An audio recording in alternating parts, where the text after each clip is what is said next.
Once again, I welcome you all to our Bible study. Our subject is missions, and today we will be learning the life and ministry of Sadhu Sundar Singh. Sadhu Sundar Singh, the missionary from India who went to many countries and proclaimed the gospel of Jesus Christ. దేవునికి వందనాలు చెల్లించుకుందాం. మరోసారి machines అనే అంశానికి మీకు ఆహ్వానము.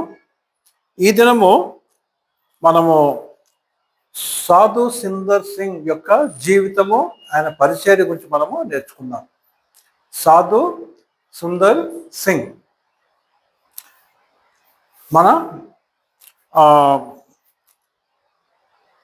మన దేశవాసి కదండి. కనుక తను ఏ విధంగా మరి సువార్త చేస్తున్నాడో ఆ విషయాలు మనము కొన్ని ధ్యానించుకుందాం.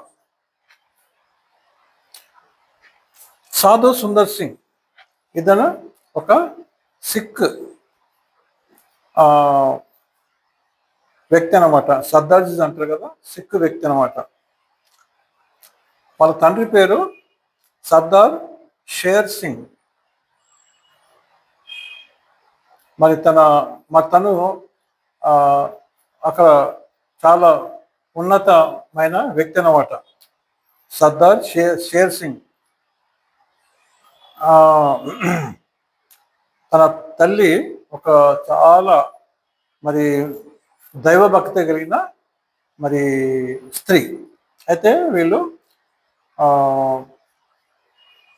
సిక్ మతానికి చెందిన వాళ్ళు అన్నమాట. చాలా ధనవంతులు, చాలా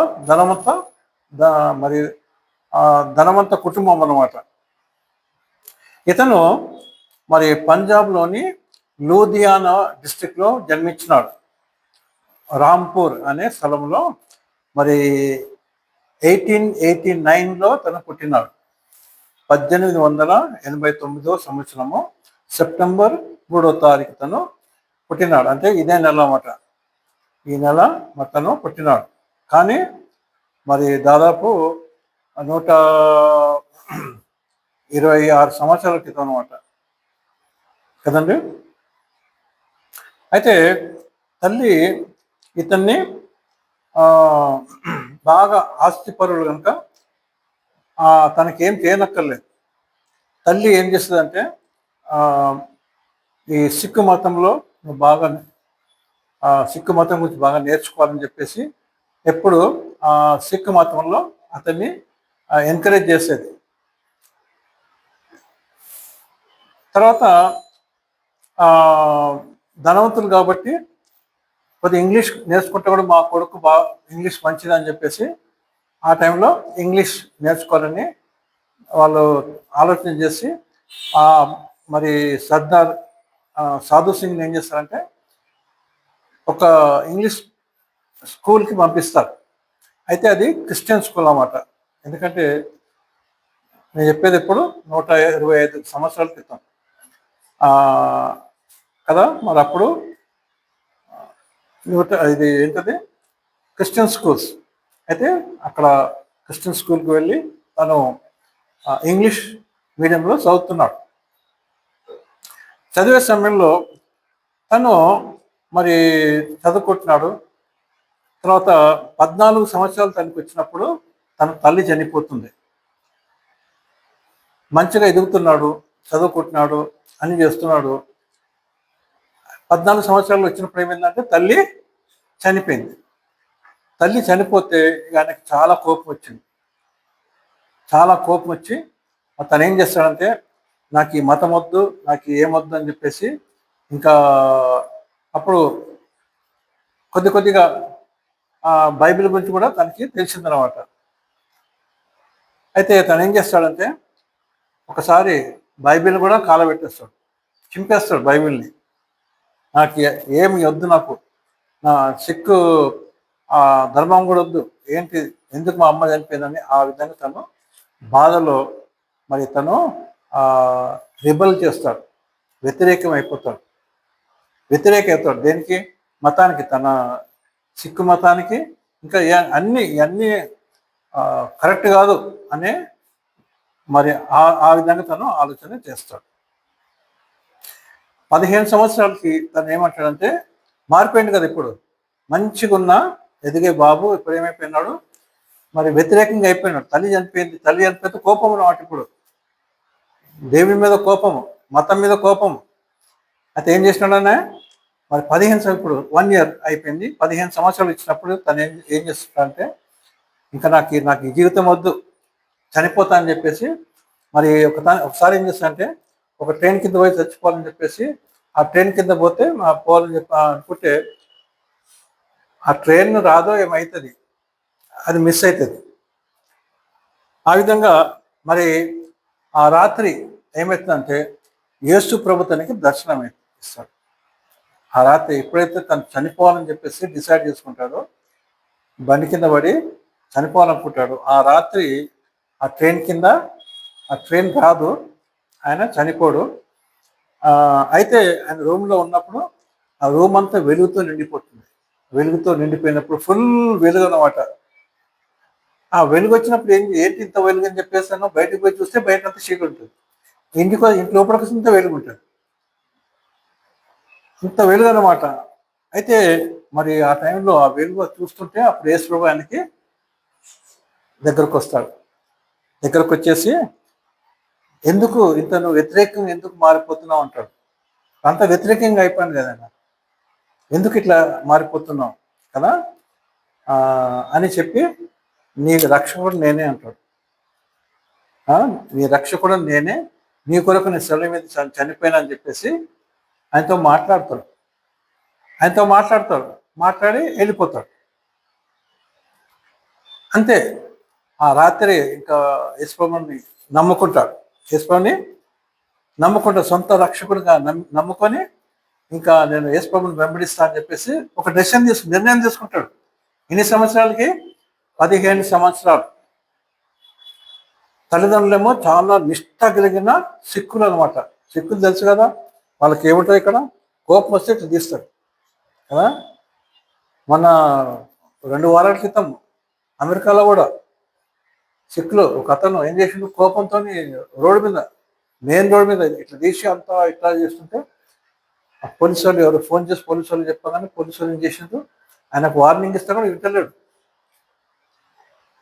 షూట్ చేసేసిండు. ఎందుకంటే ఇంత పెద్ద తలవారు ఉంటుంది వాళ్ళ దగ్గర కదా. మరి అమెరికాలో కూడా వాళ్ళు అట్లా చేస్తుంటే వాళ్ళు ఏం చేస్తారు, రూల్స్ స్ట్రిక్ట్గా ఉంటాయి అమెరికాలో, ఎవరికి ములాజా ఉండదు కదండి. కనుక అతను చంపేసినారు. మరి ఇతను కూడా అటువంటి కోపంలో ఇంకా కోపంలో ఎదుగుతుంటే 15 సంవత్సరాలు కదండి. యేసు ప్రభు తనకి దర్శనం ఇచ్చి ఎందుకు నువ్వు ఈ విధంగా మరి మారిపోతున్నావు అని చెప్పేసి, నేనే నీ రక్షకుడను, నీ కొరకు నేను చనిపోయిన శిలువ మీద అని చెప్పినప్పుడు ఆ రాత్రి ప్రభుని నమ్ముకుంటాడు. తర్వాత ఏం చేస్తాడంటే ఇంకా సంతోషం, ప్రభుని నమ్ముకున్నాడు కదా, యేసు ప్రభు నాకు దర్శనం ఇచ్చిన చెప్పేసి. ఎందుకంటే ఆ గొప్ప దర్శనం, అది మామూలు దర్శనం కాదు కదా. రూమ్ అంతా వెలుగు కదండి, రూమ్ అంతా వెలుగు. యేసు ప్రభుని సొంతగా చూసినాడు, యేసు ప్రభుతో మాట్లాడినాడు ఎంతని. ఆ సంతోషం పొద్దున్న లేకగానే వాళ్ళ డాడీ చెప్తాడు, డాడీ నేను యేసు ప్రభుని చూసిన, నేను యేసు ప్రభుని నమ్ముకున్నా, ఇప్పుడు నేను క్రిస్టియన్ డాడీ అంటాడు. క్రిస్టియన్ డాడీ అంటే వాళ్ళ డాడీ కోపం వస్తుంది. ఎందుకంటే వాళ్ళు నిష్ఠ కలిగిన సిక్కులు, చాలా కోపం వస్తుంది. చాలా కోపం వచ్చేసి ఇక ఏం చేస్తారంటే అట్లా కాదు అని చెప్పి కొంచెం సంజాయించడానికి ట్రై చేస్తారు. ఎందుకంటే చాలా ధనవంతులు, అక్కడ పెద్ద పేరు కలిగిన వాళ్ళు కదండి. అయితే మరి ఈ విధంగా చెప్పినప్పుడు మరి ఆయన ఏం చేస్తా, ఇంకేమంటాడు, ఇప్పటి నుంచి నేను యేసు ప్రభుని వెంబడిస్తాడు డాడీ అంటాడు. ఎందుకంటే ఈయన ఆనందాన్ని ఈయన చెప్తున్నాడు, ఈయన సంతోషం ఈయన చెప్తున్నాడు. కానీ వాళ్ళ డాడీకి ఎట్లుంది, అంత కోపం వచ్చేస్తుంది అన్నమాట. అయితే అప్పుడు వాళ్ళ డాడీ ఏం చేస్తాడంటే సరే అని చెప్పేసి కొద్దిగా నెమ్మది చేసి ఏం చేస్తాడంటే ఆ తర్వాత వీడిని ఎట్లా కాదు బాగా ఎగురుతున్నాడని చెప్పేసి వాడిని ఫుడ్ పాయిజనింగ్ చేయాలని చెప్పేసి వాడి ఫుడ్లో ఏం చేస్తే పాయిజన్ పెడతారు. తల్లిదండ్రులే ఫుడ్లో ఏం చేసి పెడతారు, విషం పెడతారు. విషం పెడితే ఏమవుతుంది, వాడు డౌన్ అయిపోతాడు. మొత్తం డౌన్ అయిపోయిన తర్వాత అప్పుడు వీడిని మనం మేనేజ్ చేద్దాము, దేవుడు చనిపోయినా పర్లేదు ఇక ఆ స్థితికి వచ్చేసింది అనమాట. ఆ భోజనంలో ఏమవుతుంది, పాయిజన్ పెడితే ఆయనకి ఏం కాదు, ఆయనకి ఏం కాదు. ప్రైజ్ ది లార్డ్, హల్లెలూయా కదండి, ఏం కాదు. అప్పుడు ఈ ఇంకా ఈ సాధు సింగర్ సింగ్ వాళ్ళ తండ్రి, ఇంకా వాళ్ళ బంధువులు, వీళ్ళందరూ ఆయనని పర్సిక్యూషన్ అంటే హింస పెట్టడం స్టార్ట్ చేసినారు. బాగా హింస పెట్టడం స్టార్ట్ చేస్తే ఆయన కొన్ని రోజులు ఉంటాడు, కొన్ని రోజులు చూసేసి ఇక ఇక నేను ఇక్కడ ఉంటే వేస్ట్ అని చెప్పేసి ఇంకేం చేస్తారు, మళ్ళీ వాళ్ళ బంధువులతో మాట్లాడిపిస్తారు. మీ డాడీ ఎంత ఆస్తిపరుడురా, మీ డాడీ ఎంత ఎంత ఆస్తి మీ డాడీకి, నువ్వు నువ్వు ఇట్లా యేసుప్రభుని నమ్ముకొని యేసుప్రభు వెంబడిస్తే ఏమవుతుంది, నీ ఆస్తికి నీకు ఏం ఆస్తి రాదు. కానీ అదే నువ్వు మన సిక్ ధర్మంలో ఉంటే నీకేముంటుంది, ఎంతో ఆస్తి. మీ డాడీ తర్వాత నువ్వే ఇంత ఆస్తి అని చెప్పినప్పుడు అట్లా చెప్పి ఆయనని కొద్దిగా మర్చాలని చూస్తారు. అయితే ఆయన ఏం చేస్తాడంటే నాకు ఆస్తి వద్దు ఏమవుతుంది, నాకు యేసుప్రభు కావాలంటారు. అట్లా చేసినప్పుడు ఇంకా ఆయనని బాగా హింసిస్తారు. హింసించినప్పుడు ఏం చేస్తారంటే చూడండి, ఇప్పుడు ఏమైపోయింది, ఈయన యేసుప్రభు నమ్ముకున్నాడు కదా. ఇప్పుడు అప్పుడే నేను చెప్పేది ఎప్పుడు 1990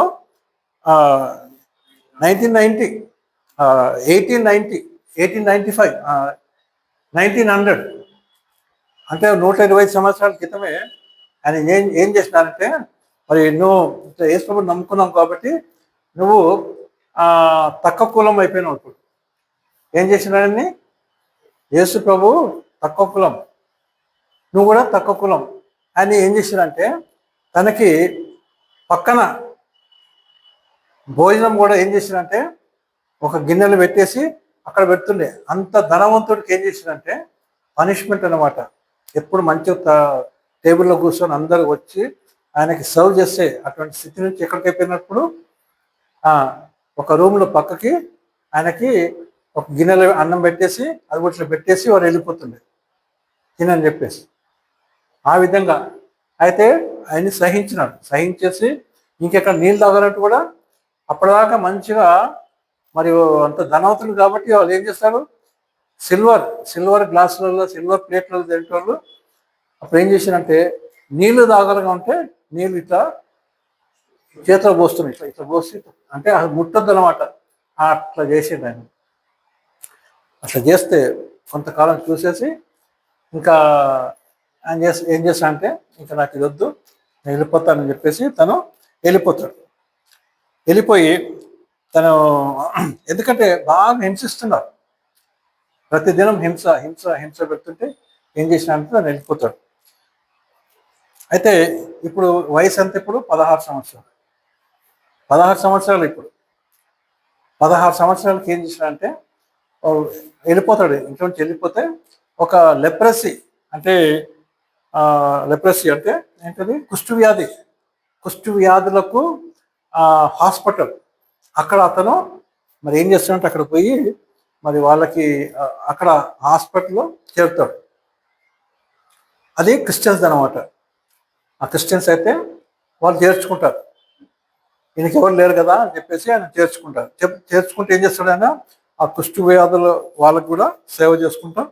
వాళ్ళకు కూడా యేసుప్రభు గురించి చెప్తాడు. ఆయన సాక్ష్యం చెప్తాడు, నేను యేసుప్రభు నమ్ముకున్నా, యేసుప్రభుని చూసిన, యేసుప్రభు దర్శనం పొందుకున్నా అని చెప్తుంటే వాళ్ళందరూ మరి వాళ్ళు కూడా మారుతారు, ఇవన్నీ జరుగుతున్నాయి. అయితే ఈ విధంగా ఆ లెప్రసీ హాస్పిటల్లో కొంతకాలం ఉండి అక్కడనే తను 1906లో బ్యాప్టిజం తీసుకుంటాడు. 1906లో బ్యాప్టిజం తీసుకుంటాడు. 16 ఇయర్స్కి బ్యాప్టిజం తీసుకుంటాడు. బ్యాప్టిజం తీసుకొని ఇక ఆ తర్వాత ఏం చేస్తాడంటే 18 ఇయర్స్ వచ్చినప్పుడు అంటే 2 ఇయర్స్ అక్కడ ఉంటాడు. ఇటు పోయి సువార్త ప్రకటించి వస్తుంటాడు. తర్వాత 18 ఇయర్స్ వస్తాయి. ఇప్పుడు ఆయనకి 18 ఇయర్స్ వస్తాయి. ఏం డిసైడ్ చేస్తారంటే నేను ఇప్పటి నుంచి కానీ సువార్త ప్రకటిస్తా, యేసు ప్రభు యొక్క సువార్త ప్రకటిస్తా అని డిసైడ్ చేసుకుంటాడు.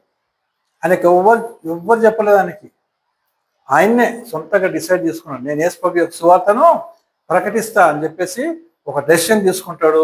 తీసుకొని నేను నాకు వీలైతే ప్రపంచమంతా తిరుగుతా అని చెప్పేసి ఒక డెసిషన్ తీసుకుంటాడు కదండి.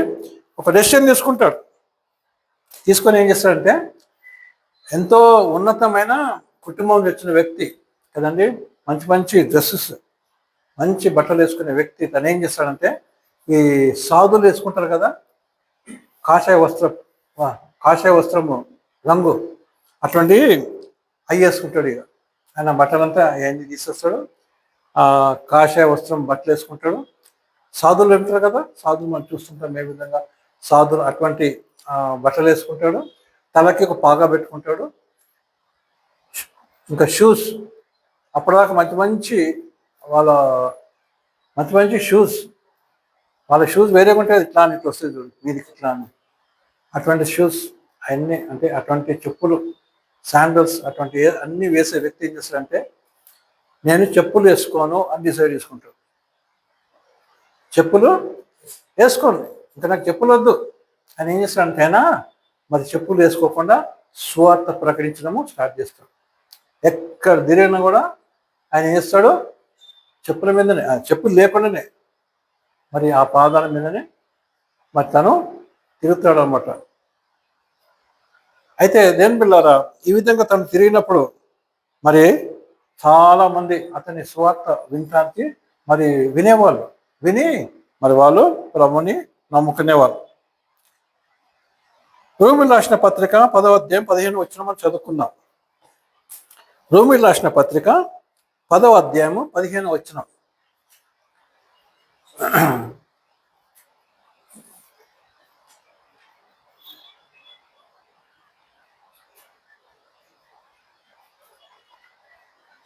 చదువుతా.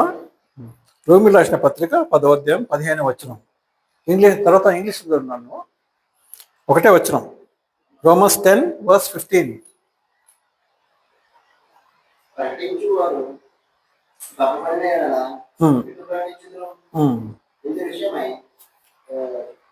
ఉత్తమమైన వాటిని గురించిన సువార్త ప్రకటించు వారి పాదములకు సుందరమైనవి అని వ్రాయబడి. కనుక ఇక్కడ ఏం చేస్తున్నాయి, సువార్త ప్రకటించే వారి యొక్క పాదములు ఎటువంటి అంట సుందరమైనవి అంటున్నాడు కదండి. సో ఇంగ్లీష్లో Romans 10:15. How shall they preach?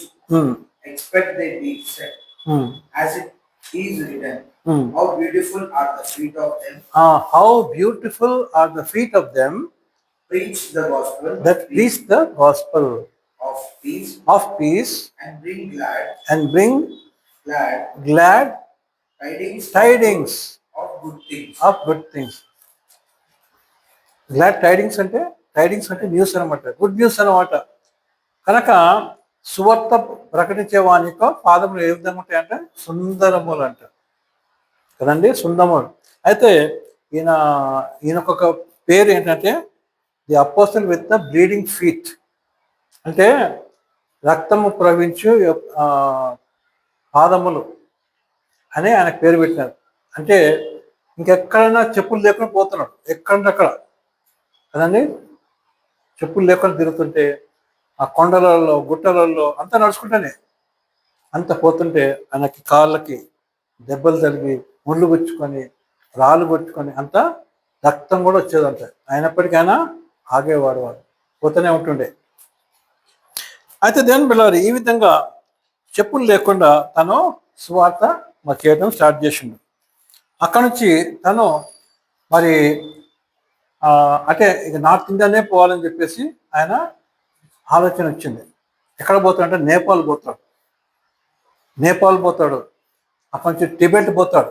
Nepal ఒకసారి ఏం చేస్తారంటే అక్కడ అధికారులు ఏం చేస్తారంటే ఆయనను పట్టుకొని సువార్త ప్రకటించొద్దని ఏం చేస్తారంటే ఆయనని ఒక ఎండిపోయిన బావిలో పడేస్తారు. బావిలో పడేసి మీద జాలితో ఉన్నది, జాలితో ఉంటుండే అన్నమాట. ఆ జాలికి తాళం వేసేసి వెళ్ళిపోతారు. వెళ్ళిపోతే ఆయన ప్రార్థన చేస్తుంటాడు, దేవుని ప్రార్థన చేస్తుంటాడు. దేవాని చిత్తం, దేవాని చిత్తం, దేవాని చిత్తం అని చెప్పి ఆయన ప్రార్థన చేస్తుంటే ఆ రాత్రి మరి మళ్ళీ ఒక దర్శనం ఆయనకి. ఒక వ్యక్తి వస్తాడు, వ్యక్తి వచ్చేస్తాడు. వచ్చి ఏం చేస్తాడంటే ఆయన చేయబట్టుకొని ఆయన బయటికి తీస్తాడు.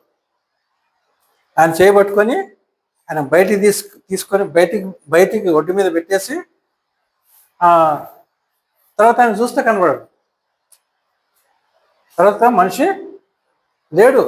ఆ తెల్లటి బట్టలు వేసుకున్న ఆ వ్యక్తి వచ్చి ఆయన చేయించి బయటికి తీసి ఆయనని ఒడ్డు మీద పెట్టిన తర్వాత ఈయన ఎవరినన్నా సెర్వ్ చేసి చూసేటప్పటికి ఆ వ్యక్తి కనబడడు. అయితే ఈయన లేడని చెప్పేసి తెలుసుకుంటారు కదా, ఎవరైతే బందీలుగా పెట్టిండ్రో అధికారులు వచ్చి. ఎందుకంటే వేరే వాళ్ళు ఎవరు అట్లా తీయటానికి వీల్లేదు, తీస్తే వాళ్ళకి పనిష్మెంట్ ఉంటుంది కనుక వాళ్ళు వచ్చి చెక్ చేస్తారు. ఈయన ఎట్లా బయటకు వచ్చిన చూస్తే దానికి తాళం అట్నే ఉంటుంది. ప్రైజ్ ది లార్డ్, హల్లెలూయా. ఆ జాలికి ఆ తాళం అట్నే ఉంది. అంటే ఆ తాళంలోని ఉండి కూడా ఆయనని బయటకు తీసుకున్నాడు. ఎంత గొప్ప సంగతి కదా. ఆయన జీవితంలో జరిగిన సంఘటనలు చాలా ఉన్నాయి. అయితే దేవుని బిడ్డలారా, ఈ విధంగా నేపాల్లో ఆ విధంగా చేసినారు, నేపాల్లో టిబెట్లో ఈ విధంగా చేసినారు. ఒకసారి ఏం చేస్తారంటే ఆయనని ఈయన వేరే దేవుని గురించి మనకు చెప్తున్నాడని చెప్పేసి వాళ్ళు ఏం చేస్తారు, టిబెట్లో ఏం చేస్తారంటే అంత చలి ప్రదేశం. ఏం చేస్తారంటే ఈ జలగలు ఉంటాయి కదా, జలగలు, ఆ జలగల దగ్గర ఆయన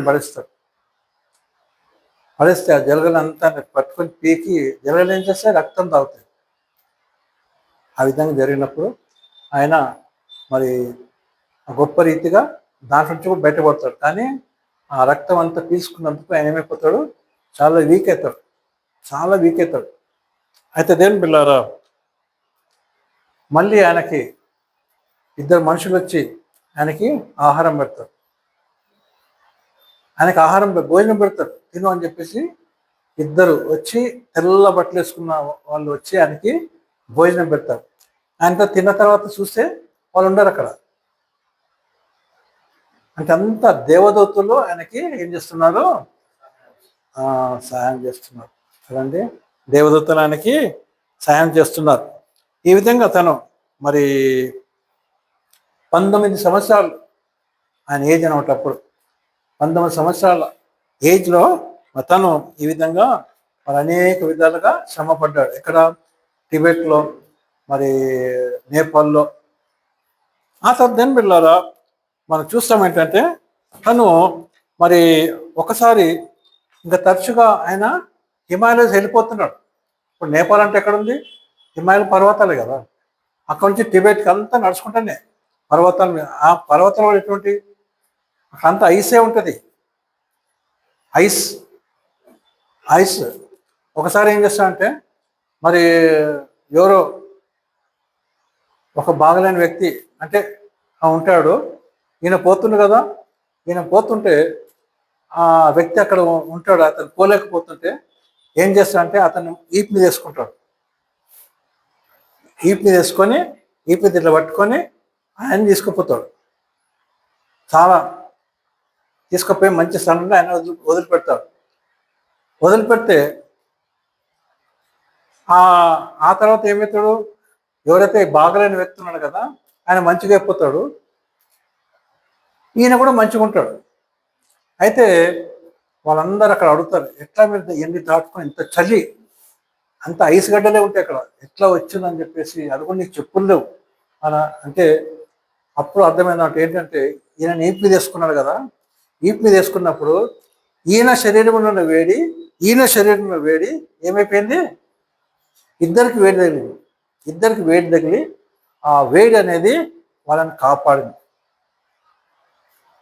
ఆ విధంగా దాని వల్ల చనిపోలేదు ఆయన కదా. కనుక అతనికి బాగాలేని వాడికి హెల్ప్ చేసినందుకు ఆయనకేమొచ్చింది, ఆయన క్షేమంగా పోయిండు, ఆ బాగలేని వ్యక్తి కూడా బాగా మంచిగా అయిపోయాడు కదండి. మరి ఆ విధంగా దేని పిల్లరా, మరి హిమాలయ పర్వతాలు, మరి అటు టిబెట్ ఈ ప్రాంతాలు వెళ్ళినప్పుడు ఈ క్రూర మృగాలు, జంతువులు, అనేక జంతువులు అతన్ని అటాక్ చేసినప్పుడు అతనికి ఏమీ కాలేదు, ఏం కాలేదు ఆయనకి. ఎందుకంటే అతనికి ఎవరు తోడుగా ఉన్నారు? దేవుడు తోడుగా ఉన్నాడు. ప్రైజ్ ది లార్డ్, హల్లెలూయా. కనుక దేవుడు అతనికి ఎల్లప్పుడు తోడుగా ఉన్నాడు. ప్రైజ్ ది లార్డ్, హల్లెలూయా. కనుక ఈ విధంగా మరి తను చాలా ప్రాంతాలు వెళ్ళినాం. మరి అక్కడ వెళ్ళటము, అక్కడి నుంచి మళ్ళీ ఒకసారి తన తల్లిదండ్రులు చూడాలని చెప్పేసి ఆశ కలిగినప్పుడు మళ్ళీ తన తల్లిదండ్రులకు వస్తాడు, పేరెంట్స్ చూస్తానికి వస్తాడు. పేరెంట్స్ చూసినానికి వచ్చినప్పుడు ఆయన తండ్రి కొద్దిగా అనారోగ్యం చేత ఉంటాడు, కొద్దిగా బాధతో ఉంటాడు. అయితే ఆయన తండ్రిని చూసినప్పుడు చాలా ఆయనకి బాధ అవుతుంది. బాధ అయితే మళ్ళీ చెప్తారు,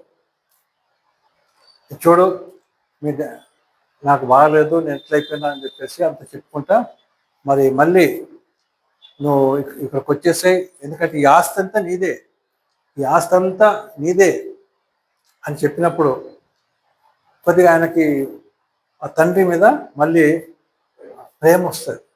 ప్రేమ వచ్చి కొద్దిగా తనతో ఉంటాడు. అయితే వాళ్ళు ఇంకా అదే ఏంటంటే, నువ్వు యేసు ప్రభుని వదిలిపెట్టాల. మళ్ళీ వాళ్ళు అదే విధంగా ఏది భోజనము అక్కడ దూరంగా భోజనం పెట్టేసి నీళ్లు ఇట్లా ఇట్లా పట్టుకొని తాగాల. ఆయన ఆయన్ని చూసినప్పుడు అప్పుడు అనుకున్నామట, ఇంకా లేదు. ఆయన చెప్పేస్తాడు, నేను ఇంకా నాకొద్దు, నాకు ఆస్తి వద్దు, నాకు ఏమి వద్దు అని చెప్పేసి తను డిశ్చార్జ్ చేసుకొని వెళ్ళిపోతాడు. అక్కడి నుంచి ఇండియాలో చాలా ప్రాంతాలకు వస్తాడు. ఇండియాలో మరి చాలా ప్రాంతాలకి బాంబే వెళ్తాడు, మళ్ళీ చెన్నై వస్తాడు, కేరళ పోతాడు, చాలా చాలా ప్రదేశాలు తిరుగుతాడు. ఇంతే కాకుండా మలేషియా పోతాడు. ఈ భారతదేశంలో తిరిగేటప్పుడు ఆయనకి ఎవరన్నా టికెట్ కొనిస్తే పోతుండే. ఆయన సొంతగా ఏమీ ఒక్క పైసా కూడా దగ్గర పెట్టుకోకపోతుంది. ఎవరైనా టికెట్ కొని మా మద్రాసుకు రండి అని చెప్పేసి ఆయనకి ఇస్తే మళ్ళీ ఆయన చేతికి ఏమైనా డబ్బులు ఇస్తే తీసుకోవాలంటారు, నాకేమొద్దంటాడు, ఆ టికెట్ చాలు అని. అట్లా అట్లా భారతదేశంలో చాలా చోట్ల ఆయన సువార్త ప్రకటించినాడు. అంతేకాకుండా దాని పిల్లారా, తను మలేషియా వెళ్ళినాడు, చైనా వెళ్ళినాడు, అమెరికా వెళ్ళినాడు, ఆస్ట్రేలియా వెళ్ళినాడు, ఈ విధంగా యూరోపియన్ కంట్రీస్, లండన్కి పోయినాడు, ఇంకా చాలా దేశాలు తిరిగినాడు. వాళ్ళకి ఆహ్వానాలు వస్తున్నాయి, సువార్త మా దగ్గరకు వచ్చి సువార్త ప్రకటించు అంటే. ఆయన అదే డ్రెస్, ఆ కాషాయ సాధు డ్రెస్సే తల మీద పాగా పెట్టుకొని, మరి అంతేకాకుండా ఇంకేంటి మరి చెప్పులు లేవు. ఆయన ఇండియాలో ఉన్నా చెప్పులు ఉండవు, అమెరికా ఉన్నా చెప్పులు లేకుండా, కొండల హిమాలయ పర్వతాల్లో ఐస్లో తిరిగినా కూడా చెప్పులు లేకుండా, మరి తనకి చెప్పులు లేకుండా తిరిగేవాడు. అయితే దేని పిల్లలు ఈ విధంగా చాలా తిరిగి ఆయనకి కొద్దిగా మరి పాదాలు కొద్దిగా ప్రాబ్లం స్టార్ట్ అయింది. ఏది ఎందుకంటే రక్తం పోవటం వల్ల కొద్దిగా ప్రాబ్లం వచ్చింది. అయితే దేని పిల్లారా, తన జీవితం అంతా జరిగేదంతా బుక్స్లో రాసేవాడు. చదువుకున్నాడు కదా, బుక్స్ రాసే డైరీస్ మెయింటైన్ చేసేవాడు.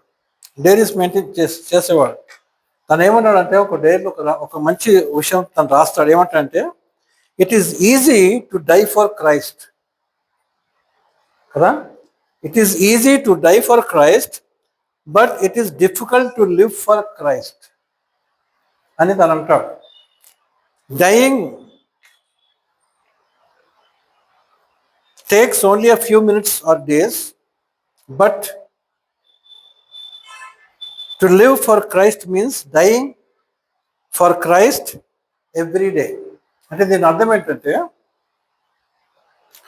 యేసు ప్రభు కొరకు చనిపోవటం చాలా ఈజీ అనేసి ఆయన. యేసు ప్రభు కోసము చనిపోవటం చాలా ఈజీ, కానీ యేసు ప్రభు కొరకు జీవించటము చాలా కష్టం అని దానికి చెప్తాడు. తర్వాత ఏమంటాడంటే, ఎందుకంటే చనిపోతే కొన్ని నిమిషాలలో చనిపోతారు, లేక కొన్ని గంటలు హింసలు పెట్టి కొన్ని గంటలలో చనిపోతారేమో. కానీ జీవించాలంటే, యేసు కొరకు జీవించాలంటే ప్రతిదినం ఏమి కావాలా? మరణించాలి. యేసు ప్రభుకు శిలను ఎత్తుకొని అంటే వెంబడిస్తూనే ఉండాలి. అంటే ప్రతి దినము యేసు కొరకు ఏం చేయాలి? మనము చనిపోవాలి అని తను అంటాడు. అంత గొప్ప మాట ఎవ్వరు అనలేదు. కనుక దేని పిల్లారా, అంటే యేసు ప్రభుని ఎంతగా వెంబడించాడు మనము చూస్తున్నాం కదండి. ఈ విధంగా అనేక దేశాలు వెళ్ళి ఎక్కడ పోయినా తనకి ఏమి ఇచ్చినా కూడా తీసుకునేవాడు కాదు. నాకేమవుతుంది, నాకేం అక్కర్లేదు. అయితే మళ్ళీ ఇంకోసారి తను ఇట్లా ఈ విధంగా వెళ్ళి వచ్చేసాం. మళ్ళీ ఒకసారి ఏం చేస్తాడంటే మళ్ళీ పంజాబ్ పోతాడు. పంజాబ్ పోయినప్పుడు తన తల్లిదండ్రులని మరి కలుసుకుంటే ఆయన ఆస్తిని ఏం చేస్తాడంటే, ఇదిగో నీ ఆస్తి అని చెప్పేసి ఆ ఆస్తిని ఇస్తాడు ఆయన. అయితే ఏం చేస్తాడంటే ఆ ఆస్తి అంతా మరి ఆర్ఫనైజెస్కి, సువార్త ప్రకటించే వాళ్ళకి ఒక ఆర్గనైజేషన్ స్టార్ట్ చేసేసి మద్రాసులో ఆ ఆర్గనైజేషన్ చేసేసి ఆ డబ్బులన్నీ వాళ్ళకి ఇచ్చేస్తాడు. ఇచ్చేసి మీరు చూసుకోండి, మీరు నడిపించండి అని ఆ విధంగా మరి తను చెప్తాడు, ఇచ్చేస్తాడు.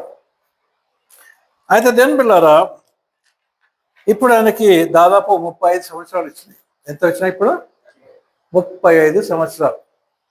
అయితే 36 సంవత్సరంలో మళ్ళీ ఇంకొకసారి టిబెట్ పోవాలని చెప్పి తను ప్లాన్ చేస్తాడు, మళ్ళీ టిబెట్కి. అయితే దేని పిల్లారా, ఏప్రిల్ 18, 1929, ఏప్రిల్ 18వ తారీఖు 1929 సంవత్సరం, అంటే దాదాపు ఇప్పటికీ మరి 95 సంవత్సరాల క్రితం అనమాట. తను మళ్ళీ టిబెట్కి పోతా, అక్కడ స్వార్థ లేదు, అక్కడ ప్రజలకి స్వార్థ లేదు, స్వార్థ ప్రకటించాలా అని టిబెట్కి మళ్ళీ వెళ్తాడు. టిబెట్లో అంతా బుద్ధిస్టులు. అయితే దేని పిల్లారా, వాళ్ళకి నేను స్వార్థ ప్రకటించాలని చెప్పేసి మళ్ళీ తను బయలుదేరుతాడు, టిబెట్కి బయలుదేరుతాడు. ఆ తర్వాత మరి తను ఇంకా కనబడాడు. టిబెట్కి బయలుదేరుతాడు, ఇంకా తను కనబడాడు. ఆయన డెడ్ బాడీ కూడా దొరకలేదు. అంటే ఆయన ఎక్కడ ఏమైందో ఇప్పటికి ఎవరికి తెలియదు. కనుక దేని పిల్లారా, నేను కొద్ది విషయాలు చెప్తున్నాను. ఆయన 22 బుక్స్ రాసినాడు. 22 బుక్స్ రాసినాడు. మనము అంటే ఆ బుక్స్ చదివితే చాలా మరి ఆయన ఏ విధంగా దేవుడు అతన్ని పట్టుకొని అతన్ని నడిపించినాడు, ఒక అన్యుణ్ణి కదండి, అక్కడ మనం చూస్తాం. కనుక దేని పిల్లారా, మరి 36 సంవత్సరంలో తను చివరిగా టిబెట్కి బయలుదేరి మరి తిరిగి రాడు. అంతా ఎతికినారు, తన కోసం బాగా ఎతికినారు. ఎంత ఎతికినప్పుడు కూడా ఏం కాలేదు, ఆయన దొరకలేదు, ఆయన కనబడలేదు, ఆయన బాడీ దొరకలేదు. ఇప్పటి కూడా ఏమైనా మనకి తెలియదు. కనుక దేని పిల్లారా, ఒక వాక్యం చదువుకుందాం. యోహాను సువార్త 12వ అధ్యాయము 24వ వచనం, ఒకటే వచనం మనం చదువుకుందాం. John chapter 12 and verse 24. John chapter 12 and verse 24. గోధుమ గింజ భూమిలో పడి చావకుండా చావకుండిన ఎడల అది ఒట్టిగానే ఉండును. అంటే దాని అర్థం ఏంటి? గోధుమ గింజ అది భూమిలో పడకపోతే ఏమవుతుంది? అట్టే మామూలుగానే ఉంటుంది కదా. ఇప్పుడు గోధుమ గింజ తీసుకొని ఇక్కడ పెడితే అది మంచిగా ఉంటుంది.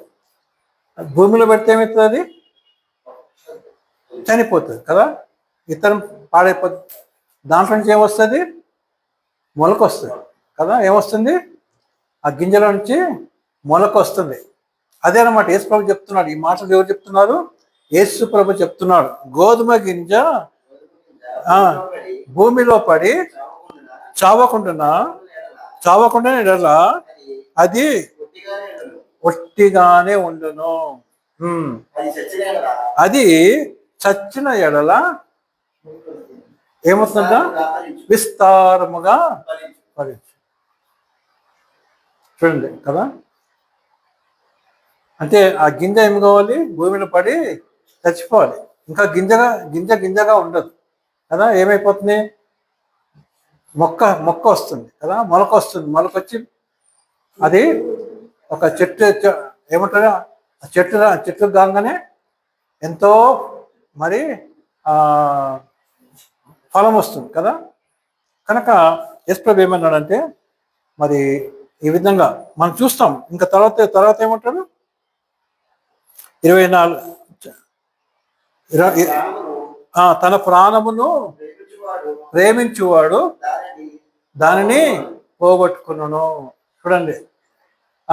అయితే ఈ లోకంలో తన ప్రాణమును ప్రేమించువాడు దాన్ని పోగొట్టుకున్నాను. ఈ లోకంలో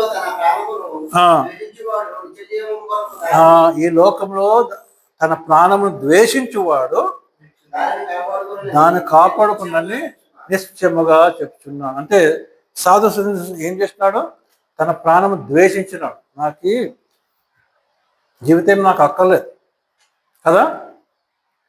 కనుక తను ఆ విధంగా ఏం చేసినాడండి? తన తండ్రి యొక్క ఆస్తి ఏమీ ఆశించలేదు, నాకు వద్దు అని చెప్పేసి తన ప్రాణాన్ని కూడా తను ఇంకా ఏం చేయలేదు, ప్రేమించలేదు. అందుకోసమే చెప్పులు లేకుండా తను సేవనిత్తం బయటికి వెళ్ళిపోతే మరి తనకు ఏమైపోయినాయి? కాళ్ళు రక్తాలు కారటం స్టార్ట్ అయింది కదండి. ఎన్నో విధాలుగా చంపాలని చూసినప్పుడు కూడా మరి ఆయనకేం కాదు. ఎందుకంటే ఆయన డిసైడ్ అయిపోయి నేను నా ప్రాణము నాకు అక్కర్లేదు, నా ప్రాణము దేవుని కొరకు అని అనుకున్నాడు కదండి. నా ప్రాణము యేసు ప్రభు కొరకు అని ఎప్పుడైతే అనుకున్నాడో మనం ఏం చూస్తామంటే దేని పిల్లారా, మరి తన ప్రాణము దేవుడే కాపాడి ఎన్నోసార్లు హాని వచ్చినప్పుడు కూడా తనకి ఏమి కాకుండా కాపాడి భద్రపరిచినాడు కదండి. కనుక దేని పిల్లారా, ఒక్క వచనం చదువుకొని మనం ముగించుకుందాం. మరి అపోస్తులు కాదు, ఎఫ్ఎస్సి 2:20, ఎఫెషియన్స్ 2:20, గలేషియన్స్ 2:20, గలతీకు రాసిన పత్రిక 2వ అధ్యాయము 2వ వచనం.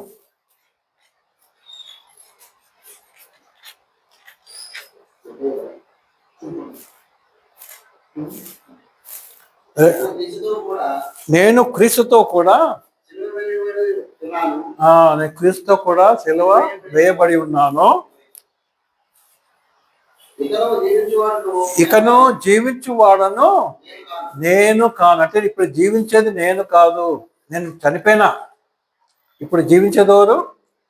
మరి నా కొరకు మరణించిన నా యేసయ్య నాలో జీవిస్తున్నాడని చెప్పి అంటాడు. క్రీస్తే నా యందు జీవించువాడు.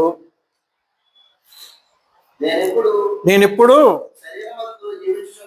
శరీరమందు జీవించుచున్న జీవితము నన్ను ప్రేమించి నా కొరకు తన్ను తాను అప్పగించుకొనిన దేవుని కుమారి యందు విశ్వాసము అంటే యేసు ప్రభు యొక్క విశ్వాసం ద్వారా నేను జీవిస్తున్నాను అంటాడు కదండి. చదువుతా, ఇంగ్లీష్ చదువుతావా? I am crucified with Christ. Nevertheless, I live, yet not I, but Christ lives in me. And the life which I now live in the flesh, I live by the faith of the Son of God, who loved me and gave himself for me. Praise the Lord. Hallelujah. Galatians chapter 2 and verse 20. కదండి, ఇక్కడ ఏం చూస్తున్నాము? ఇకను నేను జీవించేవాడు నేను కాను. అంటే శరీరం నాది, కానీ ఈ శరీరంలో జీవించేది ఎవరు? యేసు ప్రభు. ఆయనే నన్ను నడిపిస్తాడు, ఆయనే నన్ను చూసుకుంటాడు అని పౌరు భక్తుడు గలతీ సంఘానికి రాస్తూ చెప్తున్నాడు. కనుక దేవుని పిల్లారా, ఇక్కడ ఏం చూస్తున్నామంటే మరి సాధు సుందర్ సింగ్ కదండి, ఆయన ఏ విధంగా తన జీవితం దేవునికి సమర్పించుకున్నాడో, మరి ఆ తర్వాత ఏం చూస్తాం మనము, ఏ విధంగా తను మరి సేవ కొరకు ఎన్ని సంవత్సరాలు, 16 సంవత్సరాలకి ఆయన బాప్తిజం తీసుకొని, మరి 17 సంవత్సరాలకి తను ఒక డెసిషన్ తీసుకొని, 18 సంవత్సరాలకు తను పాదాల మీద, అంటే షూస్ లేకుండా పాదాల మీద సువార్త ప్రకటించడము స్టార్ట్ చేసినాడు. మొత్తం తన ధనము అంతా వదిలిపెట్టుకొని ఒక సాధులాగా మారిపోయినాడు కదండి. ఎంత కష్టము! ఒక 18 ఏళ్ళ అబ్బాయి ధనవంతుడు, ఆయనకున్న ఘనమైన, అంటే ఆ ఘనమైన బట్టలంతా, రాజకుమారు లాంటి వ్యక్తి కదా, అటువంటి అన్ని వదిలిపెట్టుకొని ఒక సాధు బట్టలు వేసుకొని సువార్త కోసం వెళ్ళిపోయినట్టు ఏ విధంగా ఉంటుంది? ఎంత గొప్ప సమర్పణ కదండి. కనుక దేవుని పిల్లారా, మరి ఈరోజు మనము సాధు సుందర్ సింగ్ గురించి మనం చదువుకున్నాం. గొప్ప వ్యక్తి. కనుక మన జీవితంలో మరి సమర్పణ అనేది చాలా అవసరం కదండి. సమర్పణ అనేది చాలా అవసరం. కనుక మరి మన జీవితంలో ఈ విషయాలు మనం జ్ఞాపకం చేసుకుందాం. మరి మన జీవితాన్ని సమర్పించుకొని మనము ముందుకు వెళ్దాం. దేవుడి కొద్ది మాటలు దీవించును గాక. God bless you abundantly.